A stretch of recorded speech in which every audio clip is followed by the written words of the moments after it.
Not that long ago, my dear friends, I read a proverb, or a reflection if you will, that stuck in my mind and made me think about many things.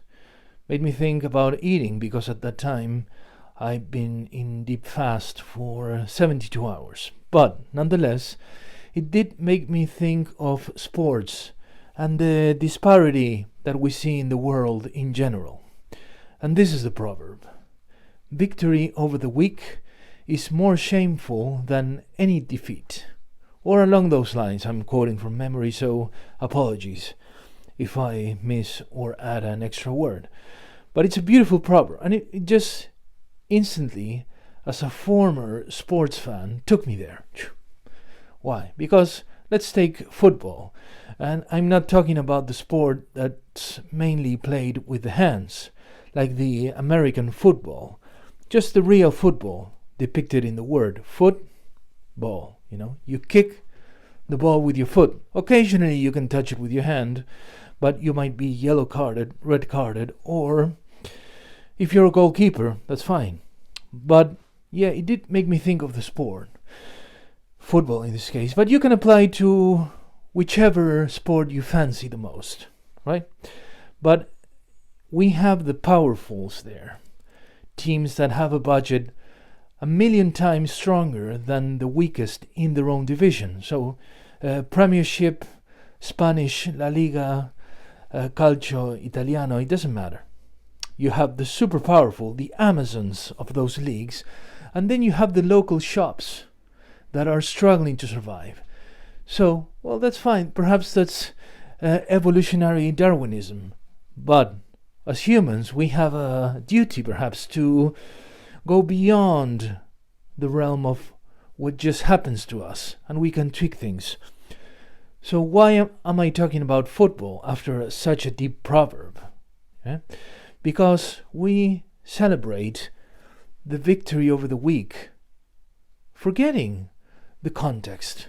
It's like these guys earn 1,000 times more than the team they are facing, and humiliating, right? So what's the fun in that struggle? That's the problem with the sports industry and the brands behind it, because the brands need idols, need records, everything. The records will be tackled in the following video because it's fascinating. But this beard is a pain in the ass. Apologies for touching my face. I cannot become a self-transmitter of any disease, because if I already have it, I cannot give it to myself again. So I can touch my beard. But the point is, football, disparity in sports, celebrating the victory over the weak. So I thought, well, would we do that if we saw a mature man, 40-year-old CrossFitter, kicking or punching the face of a 5-year-old kid, 7-year-old, 10, 12, 15-year-old? Would we celebrate in the street like, yeah, come on, beat the fuck out of him, yeah, you're the most powerful? And would he be tearing his shirt off, showing his pecs in the street to the people, trying to seduce women, trans men, whatever he fancies? No, but that's what happens on a football pitch.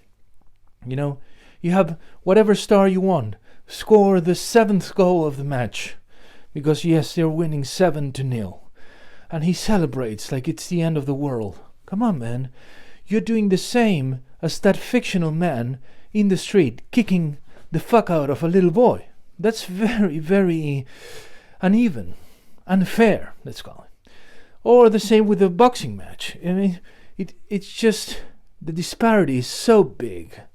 The gap is unbridgeable for the moment, that as fans or former fans, we have a duty to not celebrate those goals, to say, to even if your team is playing, right?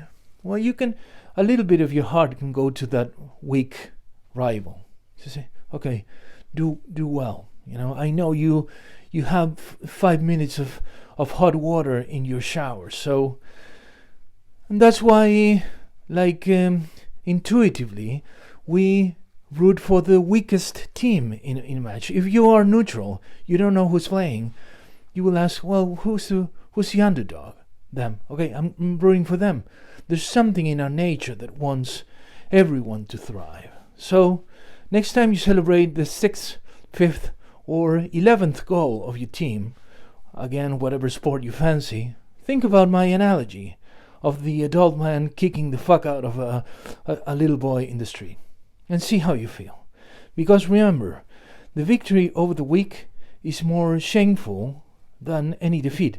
Of course, let's not go into geopolitics and wars and stuff, because sports is a metaphor of a battle, let's say. And there are much more cruel battles going on in the world right now. And there are superpowers that celebrate victories over the weak again. And that's been happening through history.